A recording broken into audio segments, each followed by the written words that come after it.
Today's pressure is very personal because sometimes the church you're leading doesn't look anything like the vision that you started with. And I'll tell you what, from experience, that is exhausting. Let's talk about that tension. You gave everything this morning. You preached your heart out.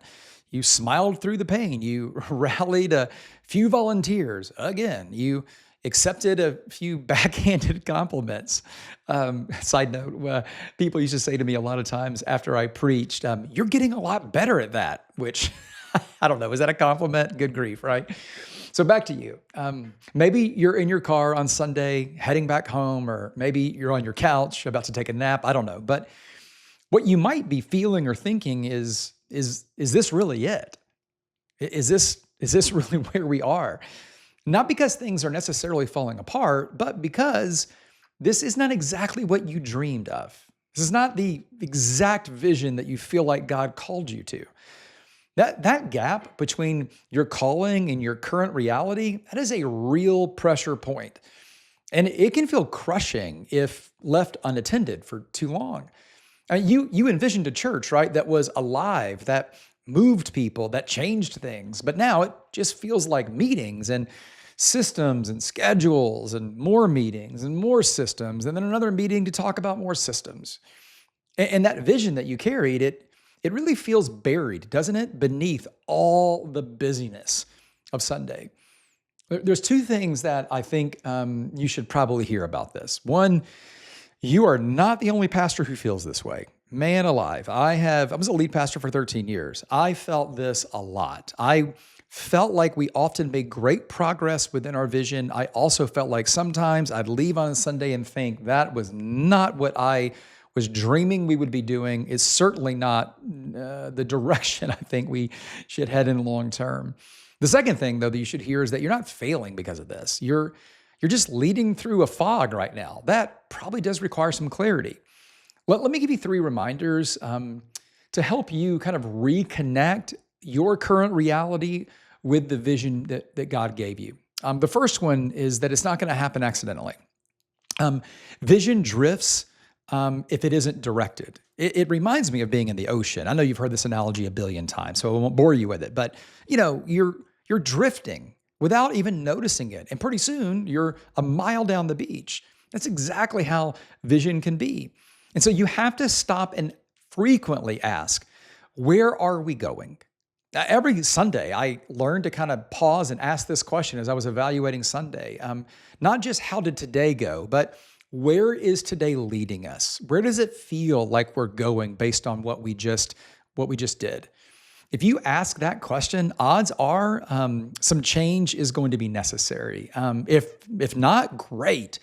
But if you're honest about your answer, you're probably going to find some spaces where change would be beneficial to reconnect the vision to reality. Here's the second thing you should remember. It probably won't always be popular. If you have to do realignment, it usually always bumps into resistance. Realignment always meets with resistance.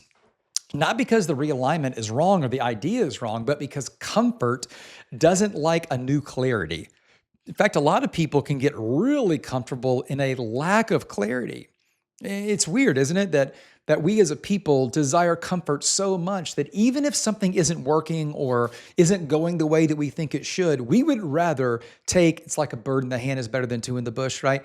We would rather take the comfortable dysfunction or the comfortable partial vision in reality than make some changes that will be uncomfortable that may allow us to maximize our mission or maximize our calling. That's personal for us, but it's also, of course, corporate. It's collective for everybody in your church, whether it's staff, volunteers, the congregation. So if you do discover something that needs to be changed, you just need to know it's probably not going to be the most popular announcement that you make. However, it might be the most important thing you can do. And here's the last reminder. It has to start with you. Before your staff or your congregation can follow any of the vision, you have to reclaim it, and you have to do it personally. If you feel buried under church stuff, it's time to dig back up what God planted in you. It's time to prioritize that ahead of everything else.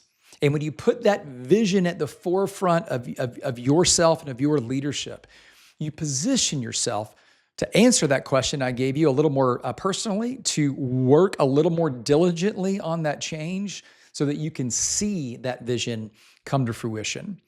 The temptation is to just go back to the office tomorrow, right? Today's Sunday, right? To go back on Monday and do what you've been doing every Monday for as long as you can remember.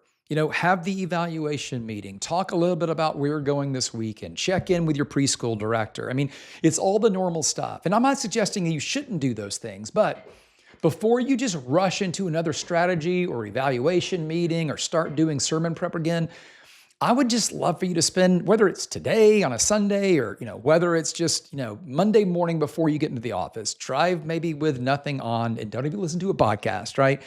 Just sit in the quiet and think, what would it take for this church to reflect the vision that God gave me? Like, what would it really take? Now, it is a dangerous question to ask. The answer may not be something that is popular with you, much less the church at large. It may take making some really tough people decisions. It may take gaining a new skill or bringing someone to help you with scale or with growth. It may take humility on your part because you're going to have to ask some hard questions. You're going to have to come to some hard conclusions. But ask the question. And when you ask it, just listen. Let the Holy Spirit speak before your calendar starts screaming. And whenever you're ready, you can come back to that dream. And you can come back, maybe not with potential burnout, but with like a newfound boldness again. Because here's the thing, right? You weren't called to maintain a ministry machine. Even if you created one, maintaining it is not what you were called to do. You were called to lead a movement to overpopulate heaven, to grow the kingdom. And that movement really does start with you leading from vision, not just from responsibility. Hey, if this conversation in any way resonates with you, I would love to help. I do a lot of things that are free. You can join a free pressure valve session. I do those every single month. We take one topic for 1 hour, no fluff. We just dig right in, totally free. Love for you to join one of those. You can take the pressure inventory. That's at gavinadams.com. That will help you name the pressures that you're feeling and begin to think about how to resolve those.